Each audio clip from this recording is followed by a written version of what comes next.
Сайн бацхан уу, Руна ТV суугтаа тавтай морилцгоно. Өнөөдөр бид та бүхэнд бэлдсэн хэрэгээ ярихаасаа өмнө нэгэн бүтээгдэхүүний талаар танилцуулаад тэгэд ярьж эхлэе. Солонгос улсад сүүлийн үед олонний танил болон оддуудын дунд нэлийн алдартай болоод байгаа биеийн жинг бууруулахад дэмжлэг үзүүлдэг MaxGuard Pro гэдэг бүтээгдэхүүнийг танилцуулж байна. Энэхүү бүтээгдэхүүн нь хоол идсэний дараа цусан дахь сахарын хэмжээг тэнцвэржүүлэх, мөн дасгал хөдөлгөөн хийх эсвэл хоолны дэглэм бариад эрч хүчээ алдаж ядарсан хүмүүст эрч хүч нөхөх, мөн хөссөн хоолоо идснийхээ дараа тус бүтээгдэхүүнийг хэрэглэснээр өөх тос нүүрс усыг задлан биеийн торимтлуулахгүйгээр жин хасахад тусалдаг бүтээгдэхүүн байна. Та бүхэн бүтээгдэхүүний талаар орц найрлага, дэлгэрэнгүй мэдээллийг нь бүтээгдэхүүний Facebook болон Instagram хуудаснаас нь авч болох юм байна. Сайн бацхан уу, Руна ТV суугтаа тавтай морилцгоно. Өнөөдөр би та бүхэндээ Солонгост гарсан нэгэн хэргийг ярьж өгөх гээд бэлтлээ. 2017 оны 12 сарын 31-ний үүрээр Gwangju хотын Бүгү дүүргийн цагдаагийн хилтэс нэгэн яаралтай дуудлага ирдэг. Дуудлага өгсөн хүн нь нэгэн орон сууцны 11 давхурт амьдардаг 22 настай эмэгтэй Жон гэх эмэгтэй байсан. Энд гал гарчихлаа түргэн ирж болох уу, гэрт маань хүүхдүүд байгаа гэж тасралтгүй уйлан дуудлагыг утсаар хэлсээр байсан. Гал сөнөөгчд очиход тохиоллоор сэрсэн 150 гаруй тухайн байрны орсон суугчид яаран гадагш нүүлгэн шилжиж байсан ч дуудлага өгсөн эмэгтэй өөрөө гэрээсээ гарч амжилгүй тагтан дээр гатсан маш аюултай нөхцөл байдалд байсан. Аврагчид шат татаж түүнийг тагтнаас амжилттай буулгаж чадсан. Тэр хоёр гартаа түлэгдэлт авсан ч амь насанд нь бол ноцтой эрсдэл гэмтэл учраагүй. Гэвч жинхэнэ асуудал бол өөр зүйл байсан. Түүний 5 настай, 3 настай мөн 15 настай охин гээд нийт 3 хүүхэд нь 11 давхрын гэрт үлдсэн байсан. Газ сөнөөгчид хүүхдүүдийг аврахын тулд яарвчлан галыг унтраах ажиллагаа хийсэн ч Golden Time буюу алтан цаг хугацаа нь өнгөрчихсөн байсан. 3 хүүхэд жижиг өрөөнөөс бүгд нас орсон байдалтай олдсон бөгөөд нас оролтын шалтгаан нь утаанд хордож амьсгал боогдон нас барсан гэж тогтоогдсон. Галыг тодорхой хэмжээнд гал унтраагчид унтраасны дараа шалтгааныг нь тогтоох мөрдөн шалгах ажиллагаагаа эхэлцгээдэг.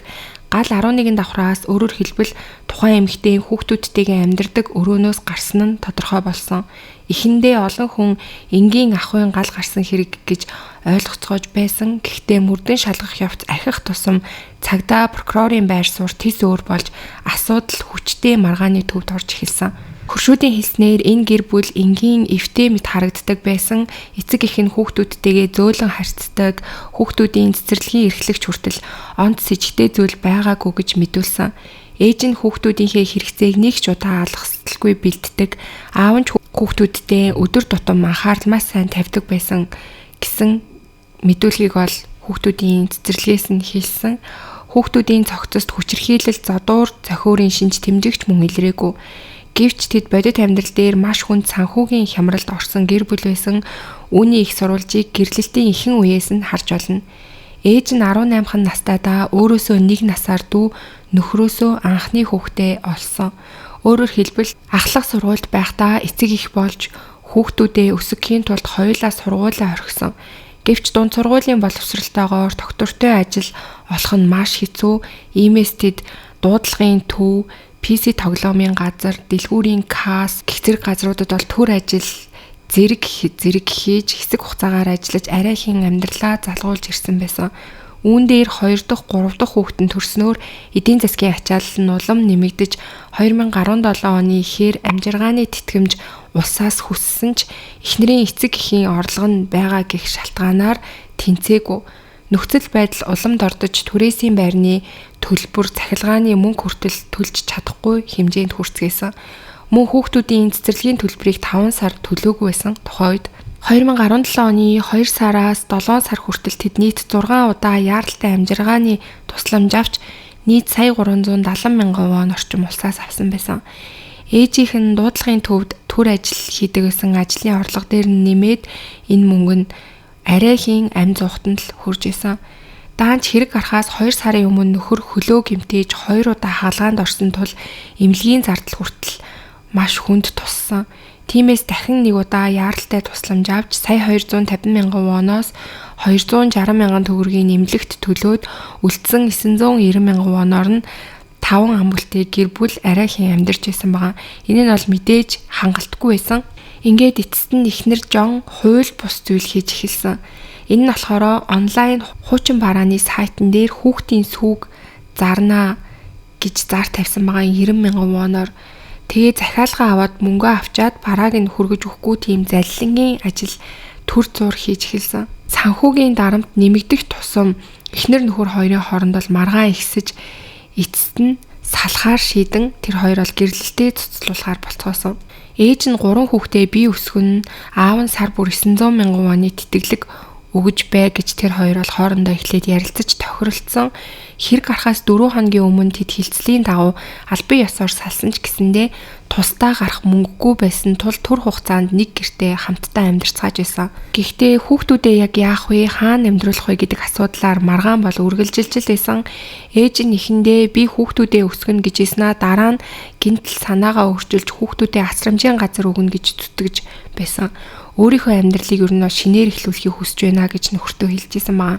Хэрэг гарахаас өмнөх өдөр буюу 12 сарын 30-нд тэр хоёр дахин хүчтэй маргалдцгаасан. Оройны 7 цагийн үед ээж нь гэрээс гарч найзтайгаа уулзан арх ууж зоосон караокены өрөөнд очиж цагийг өнгөрүүлсэн. Дараа нь дэлгүүрээр орсон бөгөөд тэнд том хүүгийнх нь хувцас нь нэлээд сул байсан гэдгийг ээж нь санаад хүүгийнхаа өмдийг тогтоох тийм зүү худалдаж авсан. Үүрийн 5 цаг 50 минут орчим арх уусан байдалтай гэртээ ирэхэд хүүхдүүд нь унтаж байсан, харин нөхөр нь гэртээ харагдаагүй. Нөхөр нь эхнэр гэрээс гарсны дараа буюу оройн 9 цаг 44 минутын үед 3 хүүхдээ жижиг өрөөнд унтуулчаад найзуудтайгаа PC тоглохоор явсан байсан. Нөхөр гэрт байхгүйг мэдсэн ээж түүн рүү олон удаа мессеж явуулсан. Тэр мессежүүд дээрээ үхмээр байна, энэ дэлхийгээс алга болмоор байна, би удахгүй өхнө гэх мэтчлэн тиймэрхүү хүүхдээ мессежүүдийг бичсэн байсан.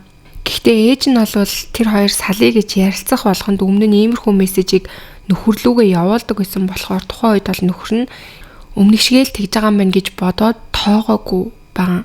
Гэтэл үүнээс хойш 1 цаг орчмын дараа 11 давхрын байранд гал гарч 3 хүүхэд бүгд нас барсан энэ эмгэнэт явдал болсон байгаа. За тэгээ энэ үеэс эхлээд ганцаараа амьд үлдсэн ээжийн мэдүүлэг болоод галын байрлал уул мөр зэрэг нь үнэн мөннийг тайлах түлхүүр борж цагдаа ба прокурор хоёрын дүгнэлт гарч эхэлцгээсэн. Цагдаагийн байр суурь болохоор ээж нь эхэндээ галтгоонд гоймон чанаж байхад хийм плетгнээс гал гарч эхэлсэн гэж мэдүүлсэн.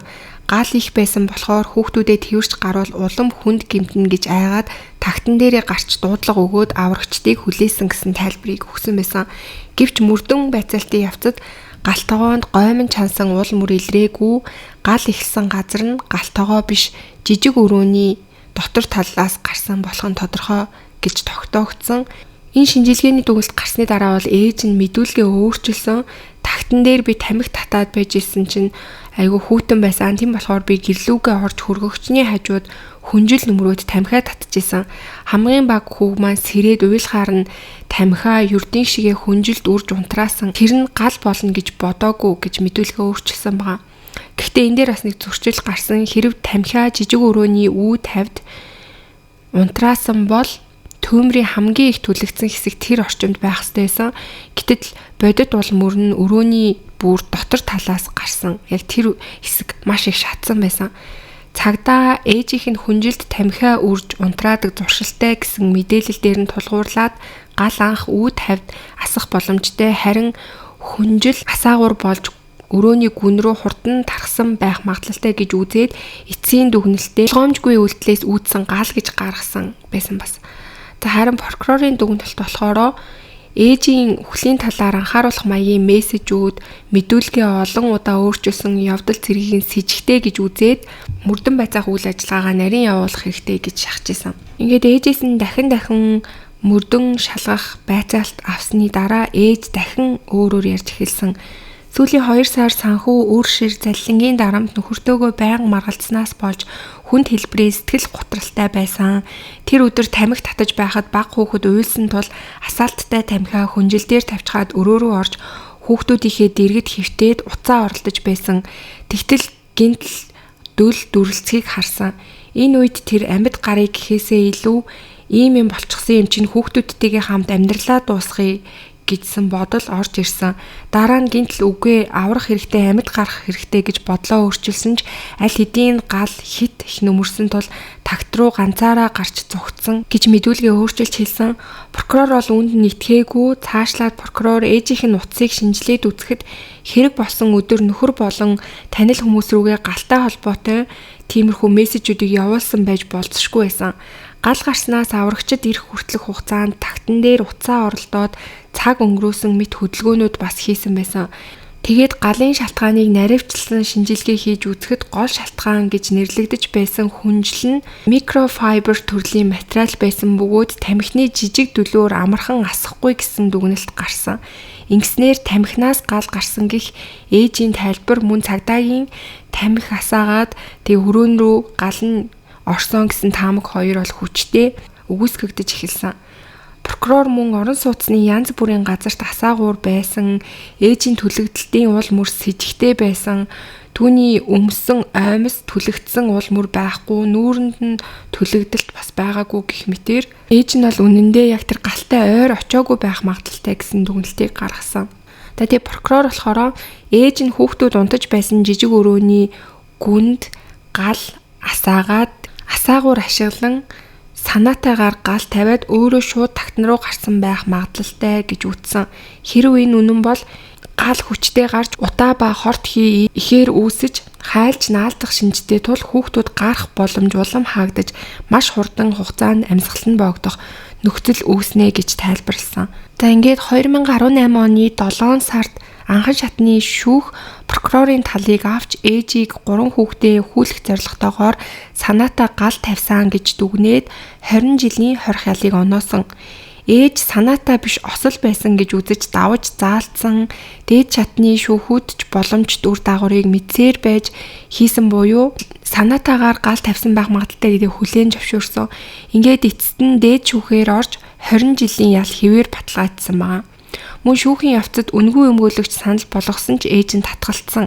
Миний алдаанаас хүүхдүүд маань өгсөн учраас би гэмээ өрнэ гэж өөрөө бас хэлсэн байгаа. За ингээд одоогийн байдлаар бол ээжийн хувьд өөрөө яг хэрэгээ нарийн тодорхой хүлээн зөвшөөрөөгүй ч гэсэндээ миний буруугаас болж 3 хүүхэд минь 8 насаа алдсан гэдгийг хүлээн зөвшөөрөн шоронд ингээ 20 жилийнхаа ялыг эдлээд байж байгаа юм билээ. Тэгээд нөхрийнх нь хувьд бол тусдаа ингээд гэр бүл зохиогоод амьдарч байгаа гэсэн тийм мэдээлэлээсэн.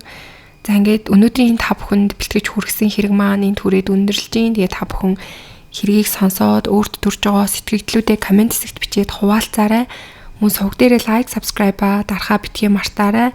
Бүгдээрээ удахгүй дараагийнхаа дугаараар эргээд уулзцгаая.